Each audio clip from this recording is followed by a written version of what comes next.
guys, welcome back to my channel. It's Marissa Explains It All. So today I am diving into the crafty side of my channel, and so if you guys are interested in craft videos, I do have a playlist set up. If you head over to the channel and you click on playlists, you should be able to see my crafting and party planning channel where I house all of those videos. So I figured I'd just let you guys know where to find those, and I separate those out from my beauty videos. So today I am showing you guys how to do a monogram on whatever project that you're working on. Monogramming can be a little bit different than just putting custom text onto a piece of fabric, and so I'm going to show you a couple different ways to do that. The first is using heat transfer vinyl with a Cricut machine or a Silhouette machine. I'm going to show you guys how I do it with the Silhouette Cameo, just step by step for a beginner on how to use that and how to set up a monogram. And then I'm also going to show you guys how to embroider a monogram font, two different ways to do that, using a dual embroidery and sewing machine. So if you have something similar, I have a Brother SE 400 machine. I don't think they make that anymore, but if you have something similar, you should be able to kind of follow along and learn how to do that. And so there's a couple different ways to do a monogram font, which I'll go into. So if that sounds interesting to you, be sure to hit the subscribe button. And this video actually is a shout out to Melissa Turner, who is watching my DIY burp cloth tutorial and learning how to do the monogram for her project. And so thanks for watching, and I'll be right back.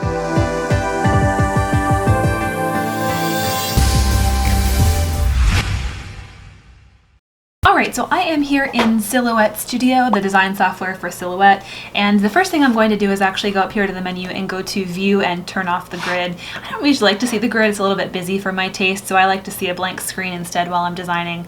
So I've done that. So now you'll need to download a monogram font. I've actually downloaded a few, so I have a few in my library here, but if you don't have one, just click on the Store tab and it'll take you to the Silhouette Design Store, where you can go ahead to the search box and type in monogram, and then it gives you a variety of choices, tons of little cute stylized design options for monograms.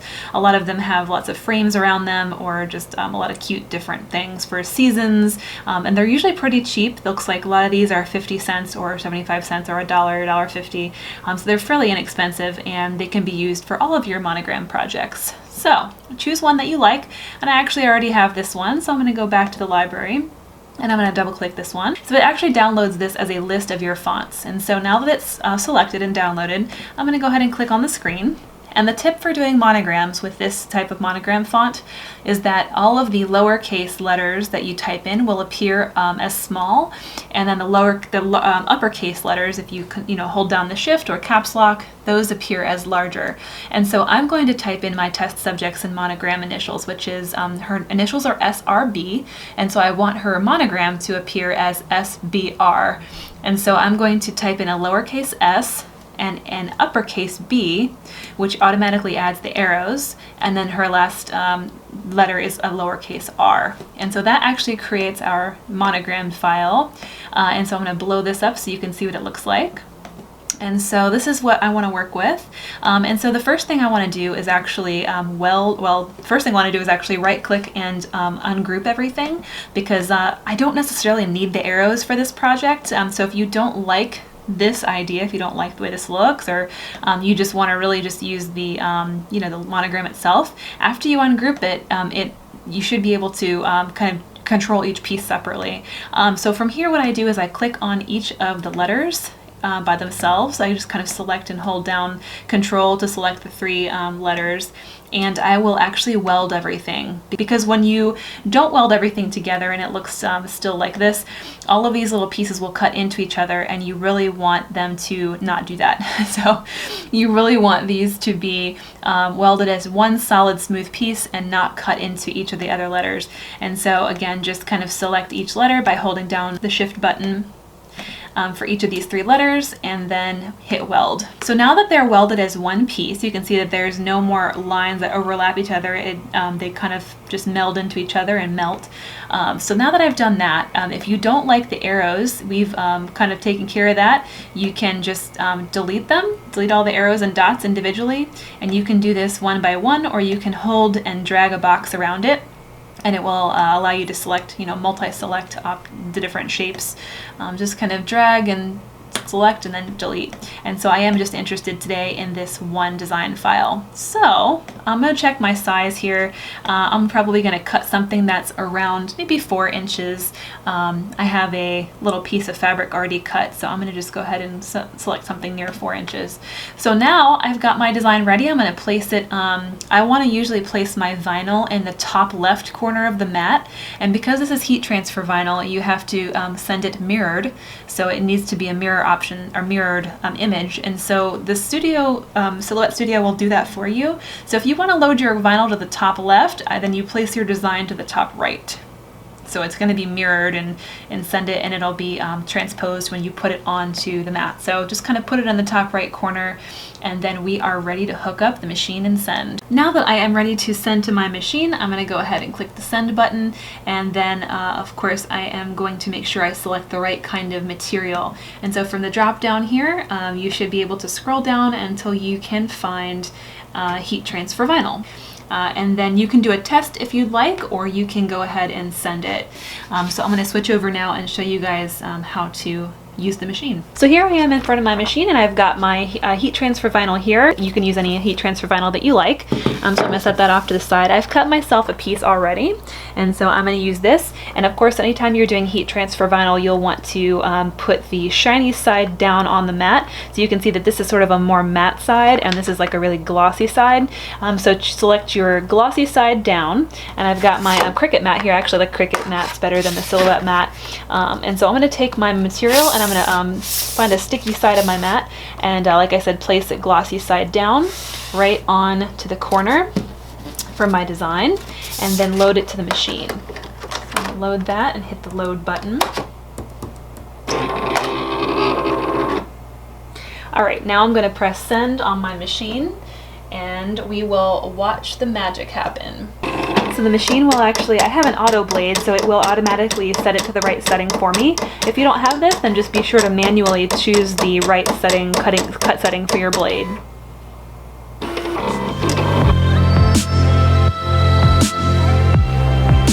Now that your design is done, let's unload it, and it's time to weed it out. And weeding just means to get rid of all of the extra pieces that you don't need. And so the Silhouette comes with a little tray that pops out, and I have one of my favorite weeding tools, which is just a very sharp pair of tweezers that I use to weed out. And so usually what I will do is I'll just kind of find a corner and lift a corner up here, and then I will proceed to weed it out.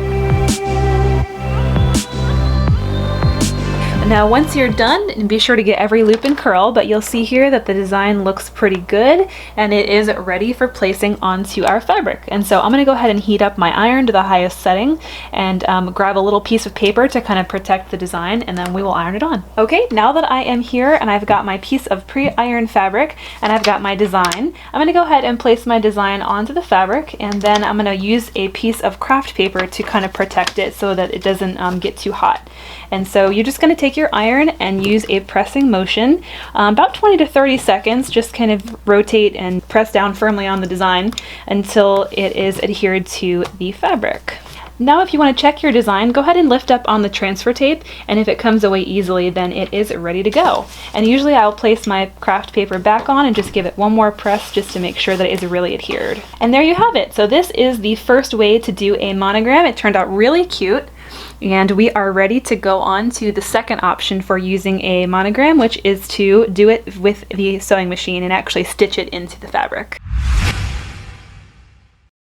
Alright, so for the embroidery, you're going to need a few different things that you didn't need with the heat transfer vinyl method. So of course I got my scrap piece here.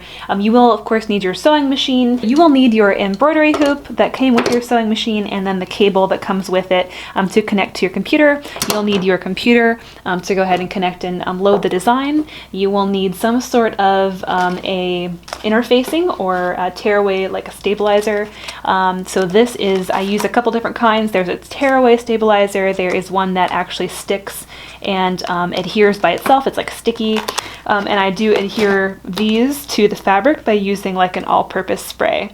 So you can use anything that is in the embroidery aisle. Usually it's kind of next to these so that you can use them, you know which adhesive to use to kind of make your interfacing or your stabilizers stick to your fabric.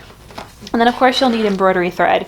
So embroidery thread is a little bit different from normal thread. It is actually shinier. So you can probably just see like the shine. It's a lot, just a different texture. And so you'll need to use embroidery thread in your machine and in your bobbin as well. So the first thing I need to do is to stabilize my fabric. So unless it's a really, really thick fabric, you really need to help put something behind this to make it a little thicker and more sturdy. So I'm going to use this piece here and just kind of this brand and just kind of cut myself off a piece of the inner facing. It doesn't have to be exact. So I do use this adhesive spray, and just a little bit of it will be fine on the back of your project. Just a little spray, and then I do place the stabilizer right in the middle of whatever it is I'm working with. And so that becomes the back of your project. And so now it's a little bit stiffer, and it won't, you know, cause so many issues when you're trying to sew it. So now that you've got your stabilizer in, I go ahead and start hooping. So you want to make sure this piece is actually on the bottom, and there are little arrows here. If you can kind of see, there's like a little arrow, and that actually should line up with this arrow. And this has been used many times, so it's quite dirty. Probably need to take some Goo Gone to this, but they should line up, these little arrows, so that when you're working with your project, they are meet in the middle.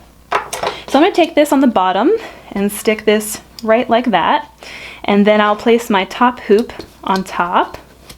And I've already unscrewed it, so it's quite loose. As you can see, it's like kind of quite loose.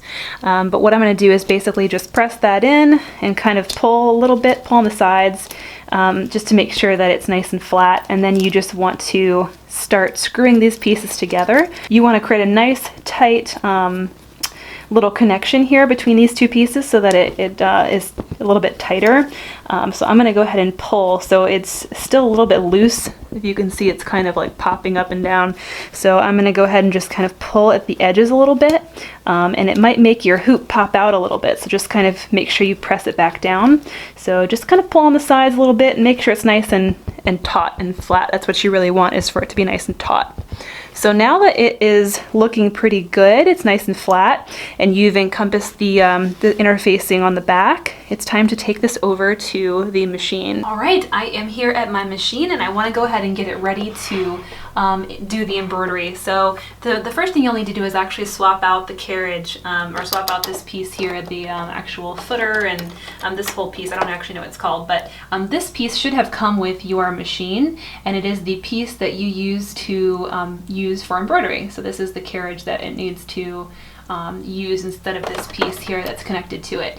So also with your machine should have come this tool here, and this is just like a nice little handy tool to help facilitate that. So I'm going to zoom in a little bit closer and show you guys how to swap that out. So now that we're up close, I'm going to go ahead and take this black tool, and there's a screw on the left side that you just want to go ahead and unscrew. Just turn it counterclockwise as it loosens up a little bit, and then you can remove this piece, and there's a little lever up here that you just kind of press up, and it will take it'll remove this piece for you. So this comes out, and then we're going to put this one in, this one right here. And so how this is configured, because this is like a really weird piece, so is supposed to be configured such that this little spiky part right here is actually facing towards you. So this little clear spiky piece should be towards you, and when you tip the piece down, that little keyhole piece right here where the needle goes should look like this, with this little piece off to the right.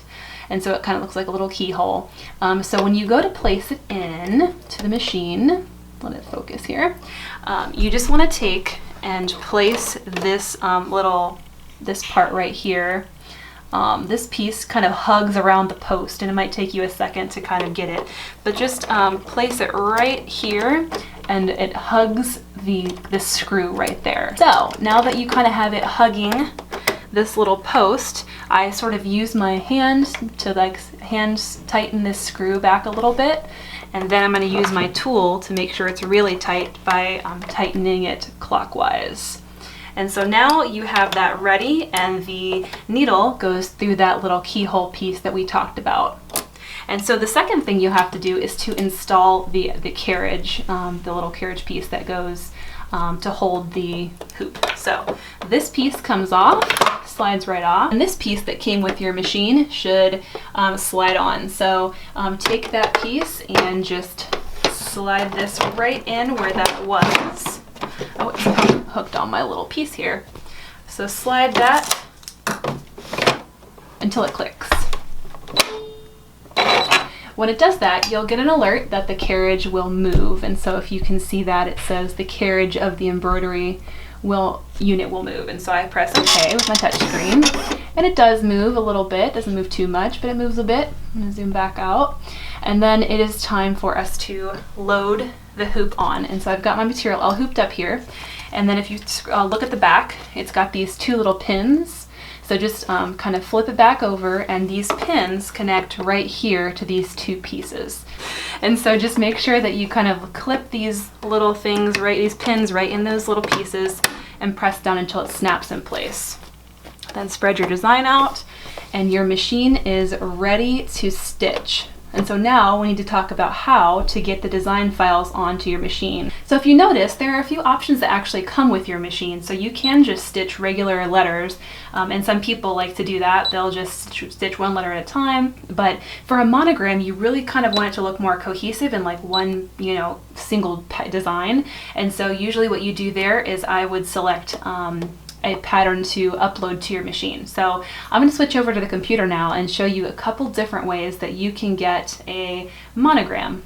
So the first thing you need to know is that there is an option to create your own design, and that's using an embroidery design software. I have never used one. I think I may have downloaded one once and tried to pick it up, and it just seemed really cumbersome to try to figure out how to use.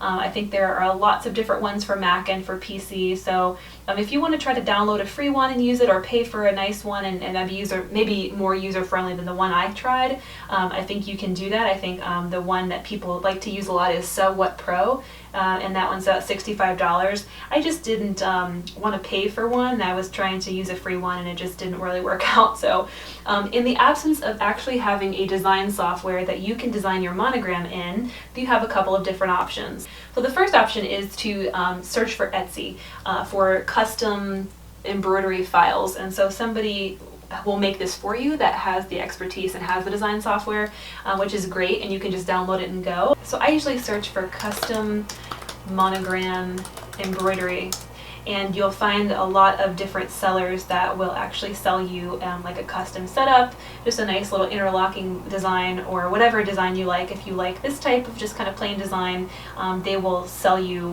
whichever you like. And so if you select one of these sellers, you can communicate with them and purchase it. So this one's only $4. That's not too bad.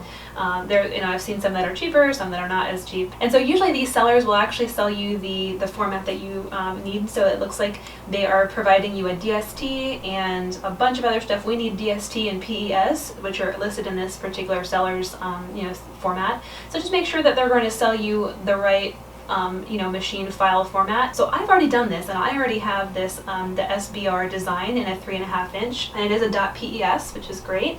It's exactly what I need. I just need to upload this to my machine, and so of course I can't open this with any software. It won't really work, but it will upload to my machine. So let me show you how to do that now. So this is where your cable comes in handy, and so go ahead and take your cable, and on the side of your machine there is a little spot here for this piece, and it's rounded on one edge, so you know how to insert it.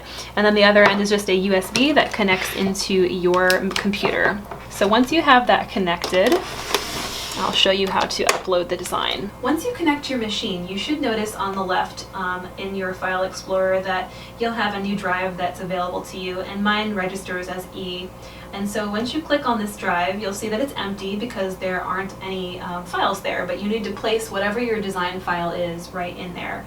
And so I'm going to go back to my desktop where I have housed this and just make a copy of it.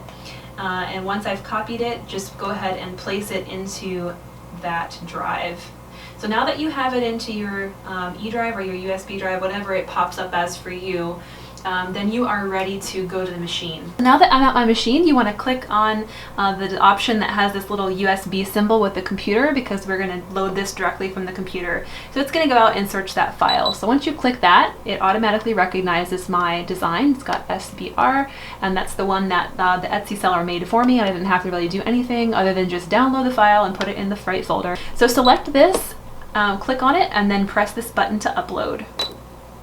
So now that it's uploaded to your machine, it gives you, disregard the color of whatever it is. You can do it in whatever color you want. It doesn't have to be blue. Whatever color of thread you have is whatever it's going to stitch out. So once you have it here, I suggest adjusting it a little bit, adjusting to make sure it's the right size and it's the right layout. So press the adjust button, and what it's going to tell you to do is you can kind of adjust the layout, or you can go thread color by thread color, although this is only one single continuous design, so it's really just one thread color.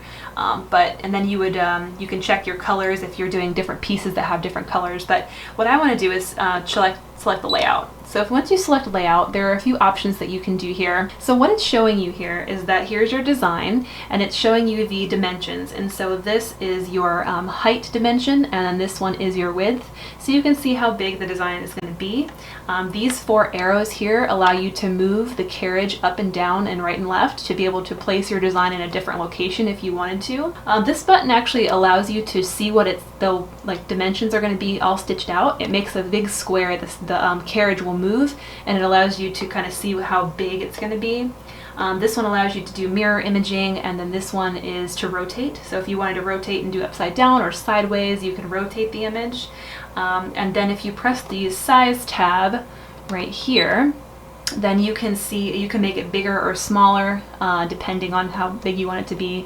And keep in mind your hoop is only but so big. Click the top button, they get larger, as you can see 8.4, 8.6, 8.7, and if you click this bottom button here, then they get smaller. So you can kind of shrink the size down a little bit depending on what size you need. And so it gets larger or smaller, and then this button right here returns it to, I think, original dimension. So I'm actually going to shrink this down a little bit. I don't need it to be quite so large. And then of course I can shift the design up if I wanted to, and it moves the carriage up, and you can shift it down a little bit or left or right, however you want to kind of, wherever you want to position it, just tell the machine and it will position as far as it can until it hits the edge, and then it'll beep at you and say, I can't go anymore.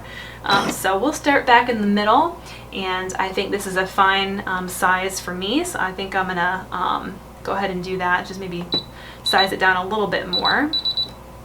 And then we are ready to stitch. And so when you're ready to go ahead and stitch, I've loaded my embroidery thread and embroidery bobbin, and now that we're ready to stitch, I would go ahead and just click the button down to engage the safety, disengage the safety, and then press this button to start, and then it will actually stitch it out. But I want to show you one more way to do the design option before we stitch it out. This is the easy way, because after you've loaded it and mess with any of your alignment and press the start button, it just does the whole thing for you. But the other option to do is one where you download the font, the design font, and then you can do monograms over and over. So where you don't need someone to actually create the whole file for you, but you actually end up having to do the letters separately. So I'll show you what that looks like. So I'm going to back out of this and delete the selected pattern and go all the way back out to the start. So now here I am back in Etsy, and if you want to download the font for yourself, just type in monogram font, so M for embroidery, and people will actually sell you, the Etsy sellers have already done the work to create design files for several different fonts. And so you kind of scroll through and find a font that you like, and I've chosen one here. I've bought one similar to this one. It's a few dollars, but instead of being a few dollars every time, it's a few dollars once, and then you can actually create as many monograms as you want over and over. So once you have downloaded that, you want to go ahead and navigate over to your files, and I do have these saved. Under my craft files, I have saved the Vine Monogram font. And what you end up with are a series of all these little individual files, and I did get the PES format. And what you ended up with is different sizes, and so it's going to have a 1 inch, 2 inch, 3 inch, and 4 inch sizes of each letter in the alphabet, so you can stitch them all individually. And so I have 1 inch of all the centers, and then the left and right, because they're going to be a little bit different design for the centers versus the left and the right. How you would use this, I want to print out, I'm going to do a 3 inch design. So I'm going to scroll down to the 3 inch. That seems like a nice big design that won't hit the edge of the hoop. And what I'm going to do is I am going to select the first letter of her name, which is S, and so I'm going to not choose the center though. I need to scroll down to the left because I want S to be on the left. So I found the 3-inch left and right letter S, copy that over into the machine, and so stick that into the E drive, and then I'm going to also I'm going to go back, and then the middle initial of course needs to be a B, but I'm going to scroll up and find my center letter B for the big name. So I'm going to copy that into the E drive and paste that, and then I'm going to go back to my files and then go back down to the center, or the left and right, and I need to select R. So that way you have a left and right S and R with a big B in the center, and those are ready to upload to the machine same way we did as the last time. So I'm back here, and of course again I'm going to press the computer USB option, and it retrieves the patterns, and it has found the B and the S, and then if you use the right arrow you can find there's the R. Okay, so you have to kind of play around with it and make sure you stitch in the right order. So the first thing I want to upload is the S, which is goes on the left. It's her first name, and so I'm just going to select the S and then upload it. And so again, disregard the color. You can stitch it in whatever color you want. And I'm going to go ahead and adjust the layout. And so right now this layout is in the middle, and the hard part is making sure that you know how to stitch out the all of the monograms so that they don't like overlap with each other. And so I usually just leave the size as it is. I don't mess with the size because it's already sized to be 3 inches tall. And so what I'm going to do though is I do move this over to the left, and when I'm ready to go ahead and stitch it, my little lever is already down, or engaging the safety, and then I will press start and it will stitch on its own. If you need to pause it at any time, just make sure that you press the little green button to pause it. And usually what I like to do is kind of snip off the tail. It kind of tends to get stitched into the design, so before it stitches too far, and I already probably waited a little too long, but is to just kind of pull out that first little, that tail, and snip it off. So if you notice, it started actually stitching, but then the top thread maybe came undone, or it just has not been connected to the bobbin. And so make sure you watch it. You can stop it at any time, and if it doesn't look like it's stitching out correctly, you can modify like what it does. You can modify the stitches. It looked like what's happened is actually it stopped catching the bottom thread, so I just kind of cut it and popped it off, and it had actually already started like stitching a piece of this, and it just wasn't stitching correctly. It's not really catching, so I want to make sure it is working correctly. So I'm going to slide my hoop back in, and I'll try again. But because we've already, I'm going to put the lever down, but because I have already advanced to a little bit in the design, I need to go back and make sure it restitches like that design, because the design software thinks that it has stitched part of the S already, and it hasn't. And so I need to go back to where it left off. And so to do that, you can actually advance the stitches. I'll swing over here by going to hit the back button, and when you go to this like thread plus or minus, go to that. The top two options are to go backwards and forwards in your thread. So like if you wanted to advance to the next thread color, if you're doing multiple colors, I almost never use that because my designs are almost always one single color. So to kind of disregard those two. But these bottom two are really helpful because it actually controls the stitches. So when you press the minus button, it actually goes back a little bit, and I'll zoom out and show you what I mean. It goes back a stitch, and so you can kind of go back in time and back the machine up. And so as you hit this button, it goes back and forth as if it were stitching in reverse. And then, or the plus button, similarly, it advances the design so that you can go forward or backward based on where you left off. And then you can lower the lever and press start again and make sure it's stitching correctly. It stopped stitching again. I don't know if you can notice, and it does give you an error message. It is telling me now to check and recheck the upper thread, so just rethread it if it starts getting a little bit funky. And I'm glad it's doing this because this happens a lot for me, and I want to make sure that I am able to show you guys how to kind of troubleshoot, or else it's going to be really frustrating. So the design software will let you know when it is finished sewing. You just press OK, and then we are ready to go on to the middle letter, which is the bigger one. So go back out of it, back out to the main menu. It's okay to delete that selected pattern. And then go back out all the way to your design files where it retrieves the pattern. And then of course we want to do the big letter B in the middle, so that's the last name. So go ahead and press that and upload, and now you are ready to adjust it. And so when I go into adjust layout, I'm actually going to leave it where it is in the center, because the S was stitched all the way to the left, the B needs to stitch in the middle, and then the R needs to stitch all the way to the right. And so I'm going to leave that B where it is, and then I'm just going to lower my lever and press start.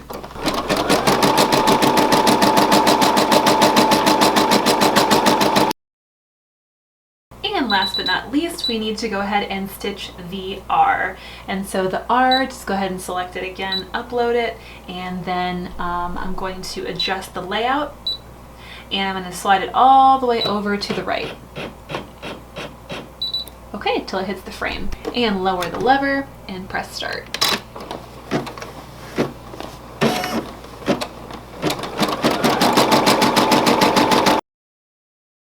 And that is it. So once you're done, go ahead and unhoop it, and then I've actually already kind of snipped some of the threads off, and this is what it is looking like. So, you know, a couple of little imperfections here and there where the thread kind of broke and, you know, actually stitched in another place when it was supposed to, but it looks cute, and we're ready to just unhoop it.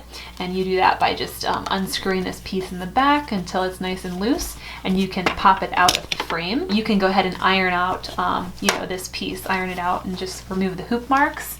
And the other thing to do actually is to cut away some of the stabilizer. Some of this is a tearaway stabilizer and some of it's not. This one is not a tearaway. See how it's not actually tearing away? You actually have to go around and cut it. And so I will cut around the design. Just make sure you do it carefully so that you don't show the stitches or, you know, cut any of the stitches out. So that's it. Really, I think the easiest way to do it would be to use your machine that cuts out vinyl and to use heat transfer vinyl. I think that's the easiest method. The next easiest method would be to have someone on Etsy design the monogram for you and just send you the file. You can load it and embroider it. And then the third, I think, a little bit more manual option, but better overall if you're going to be doing a lot of monograms, just for cost savings, is to actually buy the monogram font files for your machine and just, you know, do that manually. So that's kind of how I would rank it in order from easiest to hardest, but really with some practice it's not too hard. Just like I said, it takes a little while to pick up. So let me know if you have questions or if you get stuck on anything. I'll try to help. I've been through a lot of troubleshooting with my machines, and so I'd love to help if I can. So I'll see you guys next time for the next tutorial. Bye.